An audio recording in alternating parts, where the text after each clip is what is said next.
Hey there mga my loves, Capricorn, thank you so much for always staying here with me in this channel, babe. So, before we start this reading ninyo, let me just greet muna ang lahat. Hi and hello there new subscribers. Ako po si Yan, welcome tuloy. At sa mga returning viewers, thank you po sa inyong walang sawang suporta. So, yun nga mga babes, wala tayong gender dito, babae, lalaki, LGBT, lahat po kayo welcome. Pwede nyo rin pong i-flip yung rules if you want since this is general reading. And of course, at the end of the day, you always have your free will with you na free nyong gamitin anytime, anywhere. So yun nga mga babes, ang content natin ngayon, Capricorn, is that we're gonna take a look at ano ba itong mga worries or alalahanin ninyo or mga inaalala ninyo. And we're gonna take a look at ano ba yung advices ng spirits and angel guides ninyo on how to overcome ito or how to deal with it. So yan yung ating aalamin. So, let us see what do we have here for you, Capricorn. Just take only what resonates with you, guys. Archangel Michael, thank you so much. Together with the angels and guides, can we know kung ano po itong mga worries or alalahanin ni Capricorn at kung paano nila ito i-deal or i-overcome. Thank you so much. So, if you happen to hear ang noises sa aking background, mga babes, yeah, I'm sorry about that. It's out of my control. Thank you for your understanding and patience. Let's see, dito sa reading ninyo, ano ba yung meron dito for you guys. So, ano po itong mga worries or alalahanin ni Capricorn? And can we also get advices kung paano nila to i-deal or ma-overcome? Capricorn. This reading is intended for me, Capricorn people. Capricorn.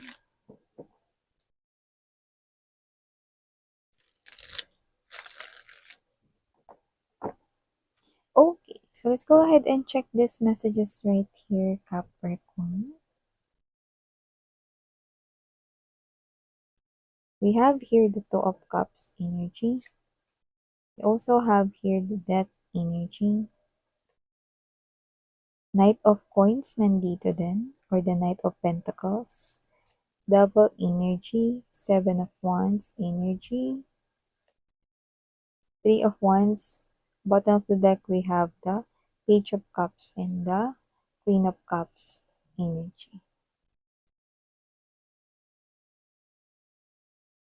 Yan. So, nakikita ko dito mga babes, na maaaring meron kayo ditong energy kung saan, ito hindi to para sa lahat, pero meron dito nag-worry na maaaring kayo ito, na napag-uusapan nyo na ng partner mo rito yung pagsisettle down, lalo na kung kayo ay long-term committed na sa isa't isa, or matagal na kayo, siguro nag-propose na rin yung tao na yan, or baka alam mo na napag-uusapan yun na rin kasi yung pagsisettle down dito. Pero, nakikita ko rito na maaaring inaalala mo rito ang isang parent figure or ang iyong mom or ang iyong dad, maaaring magulang mo, yan, iniisip mo sila, So, maaaring ang particular mo iniisip is kung paano na sila or kung isasama mo ba sila, natitira kasama itong asawa mo, sa iisang home or sa iisang house, may nakikita tayong ganyan. Pero yung iba, doesn't have to be na kasama titira sa loob ng home, pero maaaring iniisip mo lang dito ang iyong parents, Kasi maaaring meron ditong paglipat or pag-move out ng location. So, pwedeng ikaw ay sumama sa kung saan nakatira yung asawa mo or magiging asawa mo, At yung iba malayo talaga. So, baka sa ibang bansa nakatira yan or sa ibang rehiyon or uh, state or region. Yan, So, maliban dyan, nakita ko rin dito mga babes, na isa sa mga inaalala nyo rito, Capricorn, is that meron ditong bagay na possible na ayaw mo ditong matapos pero mukhang patapos na. Yan. So, hindi ito mababaw lang na parang yung paborito mong K-drama, malapit ka nang matapos panoorin yan. Pero mukhang ito yung klase ng bagay na alam mong hindi nakabubuti sa'yo with the devil energy, pero ayaw mo pa rin matapos. So, nakakita tayo rito ng toxic energy. Possible that you're dealing here with someone na possible na hindi nagiging healthy for you or hindi siya nakabubuti sa'yo kung tao man 'yan 'no. Puwedeng nasa loob ka ng isang toxic relationship with someone or narcissistic siya, 'yan. So nakikita ko rito na yung iba puwedeng wala naman kayo sa loob ng isang toxic na relationship, pero mukhang meron kayo ritong person na sa iba sa inyo nagugustuhan niyo siya pero marami siyang tinataas na red flags. So nakikita ko rito na kaya nagkakaroon ng resistance or hesitation kasi kayo ito 'no, na posibleng nagugustuhan mo na or nag enjoy ka na sa company ng tao na 'yan or nag enjoy kang kausap siya 'no, or natutuwa ka sa kanya 'no, may gano'ng klase ng energy kahit na parang at the back of your mind may mga parang binibigay siya sa'yo ritong mga signals na hindi nakabubuti for you. So spirits are saying right here 'no, na always look out for the long term, okey? Gusto mo ba na masanay sa isang klase ng sitwasyon na maging ganyan na may mga inaalala ka, although nag-e-enjoy ka 'no, pero parang may fear, nabubuhay ka sa takot na alam mong may mga red flags yang tao na 'yan 'no, na parang anytime 'no, para yang isang traitor na bigla ka na lang na parang susunggaban 'no, from your back. So nakita ko dito na ito ay isang klase ng bagay na kinatatakutan mo because it will haunt you, puwedeng someday or baka bigla na lang mga babes 'no, lumabas yung iba pa niyang mga siyongit na tunay na kulay 'no. So, yun yung pinakaiiwasan dito. So, spirits are saying 'no, you can take their advice 'no, na stop it right now. Like tapusin mo na 'yan ngayon 'no, habang hindi pa malalim talaga yung feelings mo sa kanya. Cut that person out of your life. Why? Because hindi ko nakikitang magbabago siya, okey? Because whoever it is that you're dealing with 'no, tingin ko naging ganyan na yung kanyang pamumuhay 'no, since noon-noon pa lang. Kaya kung hihintayin mo siyang magbago baka naman pumuti na yung uwak. Hindi pa rin siya nagbabago dito. So nakikita ko dito 'no, ang suffering kesa dun sa magiging kalmado ka 'no, sa iyong emosyon at pakikisama sa kanya 'no. Siyempre sinong may gusto ng problema, 'di ba? So nakikita ko dito na magkakaroon ka lang dito ng sanga-sangang problema kung ipagpapatuloy mo ang pakikipag-connect mo sa taong 'yan. So habang meron ka pang tsansang umalis, lumayo 'no, at kumalas, gawin mo na, 'no? Alam mo minsan na may mga bagay tayo na hindi natin kayang bitiwan kasi akala natin di natin kayang mabuhay ng wala yun. Pero in the long run 'no, maiisip ninyo na, "Ay kaya ko pala wala yan." Mas maganda pala yung buhay 'no, parang may liwanag ang buhay, yan, 'di ba? May liwanag yung buhay 'pag nawala yan, 'di ba? Parang gano'n yung nakikita natin dito. Pero siyempre nasa sa inyo pa rin 'yan. Pero 'yun yung isa sa mga worries ninyo 'no. Parang masaya ka pagkausap mo siya 'no or happy ka naman 'no, may part naman na parang basta ma-keep mo lang siya sa iyong side 'no, okey ka or as long as nandiyan siya sa side mo, okey ka 'no. Pero alam mo na yung mga binibigay niya sa yung atensyon kulang-kulang 'no or yung effort niya rito 'no is lagas-lagas 'no at saka hindi siya rito as in nagbibigay talaga ng oras, panahon at mukhang hindi ka niya sineseryoso sa nakikita ko dito. So maliban diyan, isa sa mga alalahanin 'no ng ating mga Capricorn people diyan is meron ditong isang klase ng oportunidad 'no na may kinalaman rito sa kaperahan, okey, yun ang nakikita ko rito. Pero mukhang natatakot kayo rito kasi parang medyo mabigat itong responsibilidad na 'to. Parang ang naririnig ko sa inyo rito is hindi ko pa kasi yan na-try miss yan, eh, or parang ewan ko lang miss 'yan kung kaya ko talaga 'yang gawin, parang may gano'ng klase ng energy. Alam mo mga babes, kung ano man ito, parang matagal na ito na inobserbahan sa inyo ng inyong boss, ng HR, ng management, kung saan man kayo nagtatrabaho at hindi nila 'yan ibibigay sa inyo kung alam nila na hindi ka qualified diyan at kung hindi ka nila nakikitaan ng potensyal na kaya mo 'yan. Magtiwala kasi yung sarili, yun ang advice ng spirits and angel guides dito. Kaya kung ano man 'yan na parang feeling mo hindi mo pa 'yan kaya or masyadong mataas yung posisyon na 'yan kumpara sa kakayanan mo, well, mali ka. Una sa lahat kailangan mong i-boost ang iyong self-esteem at ang iyong confidence dito. Kasi nakitaan ka nga rito ng potensyal ng ibang tao, kailangan mo ring makita sa sarili mo na kaya mo 'yang gawin. So, maaaring meron ditong naiatang or naibigay sa inyo na task or job na task na kailangan ninyong gawin. However, mukhang dinadaga kayo rito or parang natatakot kayo na baka what if ma-failed ko or mag-failed ako rito sa expectations nila sa akin. So, wag mong isipin yun.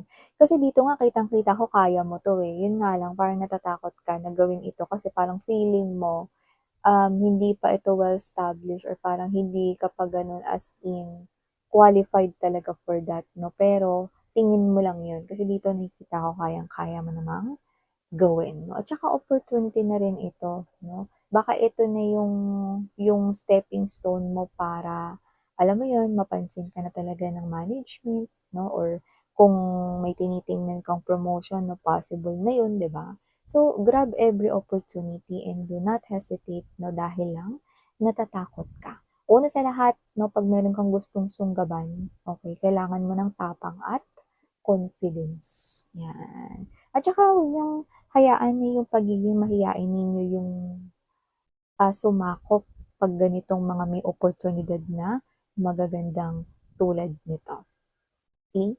So, maliban diyan Capricorn, nakita rin ako dito ng energy 'no, na isa sa mga inaalala mo rito 'no, is yung ma-stress, 'yan 'no, sino bang mase-stress dito 'no? So, dito parang may mga pinoprotektahan ka ditong loved ones 'no, na posibleng meron ditong may mga parang siguro may mga health issues like possible na may history ng high blood, may history ng hypertension, or merong problem sa kanilang parang mga health, ganyan, 'no? So, nakikita ko dito na meron ditong energy kung saan, possible na nagpupumilit ito na kausapin ka. So, baka energy ito ng person na posibleng nagdulot ng stress hindi lang sa'yo kundi sa mga loved ones mo, pati na rin dito sa mga pinoprotektahan mo na maaaring merong mga gano'ng klase ng health issues, 'no? Kasi ayaw mo silang ma-high blood, ayaw mo sila rito na parang ma-stress or ma-anxiety, ma-depress 'pag nakita nila 'tong person na 'to. However, worries mo 'to kasi mukhang nagpupumilit itong other energies na 'to na makausap ka. So, puwedeng ex mo 'to or puwedeng kung sino man 'to nagdala ng stress sa buong family ninyo, hindi lang sa'yo or sa buo ritong soul tribe mo or sa mga loved ones mo. And you're protecting these loved ones of yours na maka-encounter nila 'tong person na 'to kasi you're afraid na baka tumaas yung dugo nila, ma-high blood sila 'no, or magkaroon sila rito ng parang, um, pag pag-angat 'no, I mean paglala 'no ng sitwasyon na may kinalaman sa kanilang health issues just because 'no, alam mo naman natin yung anger, 'di ba? 'Pag galit ang isang tao 'no, mas nagti-trigger yun ng pagtaas ng dugo, 'di ba? At pagkabwisit. Kasi nakikita ko dito galit pa sila dito sa person na 'to with the devilish energy, kasi ito yung klase ng energy na hindi pinahalagahan ang inyong relasyon kung nagkaroon man kayo ng relasyon kung ex niyo yan or hindi pinahalagahan ang inyong connection like baka friendship niyo yan noon, 'no? So, gano'n talaga na iba-iba kasi yung level ng pagmo-move on ng mga tao, Capricorn, 'no? So, may mga tao rito na hindi pa nakaka-move on kahit na hindi naman nila na-experience yun. Kunyari, ikaw naman na naka-experience nun, but because they care for you, they love you so much, 'no? May mga things na hindi pa rin nila naa-accept at hindi pantay-pantay 'no, ang healing dito. So, kung ikaw, ayos lang sa'yo na makita ulit yung tao na 'yan, well sa mga taong ito, hindi ayos 'no, kasi nagdudulot pa rin ito ng hindi kakaiba 'no, negatibo na reaksyon sa kanila na hindi ko nakikitang nakabubuti kung makikita nila ito, 'yan. 'Yan, so nakikita ko dito yun yung worry mo na magpang-abot itong mga 'to, na magkita-kita itong mga 'to, 'no? So maliban diyan Capricorn, nakita rin ako rito mga babes, isa sa mga inaalala niyo rito 'no, is meron kayo ritong partner na pansamantala ninyo na parang, um temporary lang iiwanan muna. So, hindi ko alam kung saan kayo pupunta or siya 'tong may pupuntahan. Pero nakita ko rito 'no, na wini-worry niyo rito kasi hindi siya sanay, you know, na parang siguro hindi siya sanay na siya yung naglalaban ng mga damit niya or hindi siya marunong magluto kaya hindi mo alam kung papaano siya rito kakain 'pag umaga 'no. Nagwo-worry ka kasi baka kumain na siya ng mga instant foods 'no, or nagwo-worry ka sa kanya in general na kung papaano siya rin mabubuhay kung hindi ka niya kasama. So, baka ito yung person mo na long time boyfriend, girlfriend mo, baka asawa mo rin 'to or ka-live-in mo. Kung sino man siya lumalabas na posibleng meron siya rito na travel na pupuntahan, whether that is related with business or work related or kung ano man 'yan, nagwo-worry ka rito kasi parang, sa inyong dalawa 'no, ikaw yung nakakaalam na parang mas nag-aasikaso sa kanya or hindi siya gano'n as in kagaling or kahusay pagdating sa mga gawaing bagay 'no, or parang ikaw 'to na kilala mo siya na parang madali siya mapagod 'no, pagka siya ay naglilinis, yung mga ganyan. Hindi ko sinasabing tamad ang person mo. Pero inaalala niyo siya rito na what if 'no, 'pag nandun siya na hindi niya maayos yung mga gamit niya, hindi niya maplantsa yung mga susuotin niya sa morning or hindi siya rito makakain ng tama, yung mga gano'n. 'Yan. So, nakikita ko na medyo tama ka nga 'no, medyo challenging 'yun para sa kanya 'no, pero andun naman tayo sa makakasanayan niyo at saka parang isa na rin 'to sa way para matuto rin siya on his or her own para, pagbalik niya 'di ba, magugulat ka na, "Ay, iba ka na ngayon, marunong ka na magtupi."